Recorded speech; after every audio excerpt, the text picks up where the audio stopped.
ఇవాళ రాష్ట్ర వ్యాప్తంగా జనసేన పార్టీ వారు ఒక నిర్ణయం తీసుకొని రాజకీయ విశ్లేషకుడు మాజీ ఎమ్మెల్సీ ప్రొఫెసర్ నాగేశ్వర్ గారి పైన పోలీస్ స్టేషన్లో కేసు బనాయించడం అనేది సరైనది కాదు. ఎందుకంటే ఆయన తనకున్న సమాచారాన్ని బట్టి ఆయన మాట్లాడారు.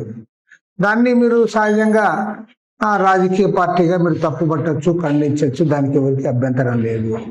మీరు వ్యక్తిగతంగా తీసుకుని దాన్ని దుష్ప్రచారం చేసి ఆయన పేటీఎం అని చెప్పి ఆయన వైఎస్ఆర్ కాంగ్రెస్ పార్టీ అని లేనిపోనివన్నీ చెప్పడము, తర్వాత మళ్ళీ కేసులు కూడా పెడతామంటే ఇది కరెక్ట్ కాదు. వారు కూడా స్వేచ్ఛగా మాట్లాడేకుంటుంది. తర్వాత ఆయన మాట్లాడిన దాంట్లో మీకు ఏది అంశం అయితే నచ్చలేదో దానిపైన ఖచ్చితంగా విమర్శించే హక్కు మీకు ఉంటుంది. కానీ ఇవాళ రాష్ట్రంలో జరుగుతున్న రాజకీయ పరిణామాలను ఒకసారి గమనిస్తే అవునన్నా కాదన్నా 3 ప్రాంతీయ పార్టీలు కూడా ఇవాళ కేంద్రంలో అధికారంలో ఉన్న నరేంద్ర మోడీ ప్రభుత్వానికి మీరు అండగా నిలబడ్డారు. అది వైఎస్ఆర్ కాంగ్రెస్ పార్టీ, జగన్మోహన్ రెడ్డి పార్టీ అదే పనిచేస్తూ ఉంది. తెలుగుదేశం పార్టీ ఎన్డీఏ కూటమిలో ఉంది. జనసేన పార్టీ కూడా ఎన్డీఏ కూటమిలో ఉంది. కానీ లోతుగా గమనిస్తే చంద్రబాబు నాయుడు గారు తెలుగుదేశం పార్టీని కూడా అప్పుడప్పుడు విభేదించి వాళ్ళతో ఫైట్ చేశారు.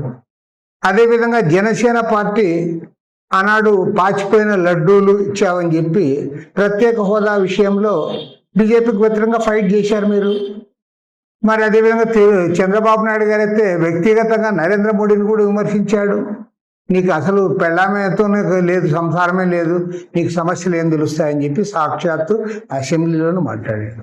మరి గత 12 ఏళ్లలో ఏనాడు కూడా బీజేపీని వ్యతిరేకించకుండా, మోడీని విమర్శించకుండా ఉన్న ఏకైక పార్టీ జగన్మోహన్ రెడ్డి పార్టీ, వైఎస్ఆర్ పార్టీని. కాబట్టి ఏమంటే అవునన్నా కాదన్నా ఇవాళ వాస్తవం ఏమిటంటే ఈ 3 రాజకీయ ప్రాంతీయ పార్టీలు కూడా మీరు ఒకరికొకరు తగాద పడుతున్నారు. కానీ ఢిల్లీకి పోయేలోగా అందరూ కూడా ఏకోన్ముఖంగా మీరు వారు ఇంకా అడగకముందుగానే చేతులు ఎత్తుతా ఉన్నారు. పార్లమెంట్లో అన్నిటికి కూడా మద్దతు ఇస్తూ ఉన్నారు. ఈవెన్ మొన్న వచ్చిన డీలిమిటేషన్ బిల్లుకి కూడా మీరు 3 మద్దతు ఇచ్చారు.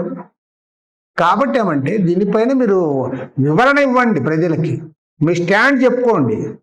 అంతేగాని ఏదో మాట్లాడాడు కాబట్టి మేము పోలీస్ స్టేషన్లో కేసులు పెడతాం, తర్వాత వ్యక్తిగతంగా పేటీఎం అని చెప్పి విమర్శలు చేస్తామంటే అది ప్రజలు నమ్మరు.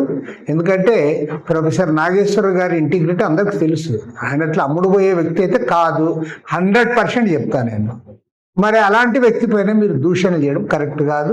పోలీస్ స్టేషన్లో కేసులు నమోదు చేయడం అనేది అంతకంటే కూడా కరెక్ట్ కాదని నేను చెప్తాను.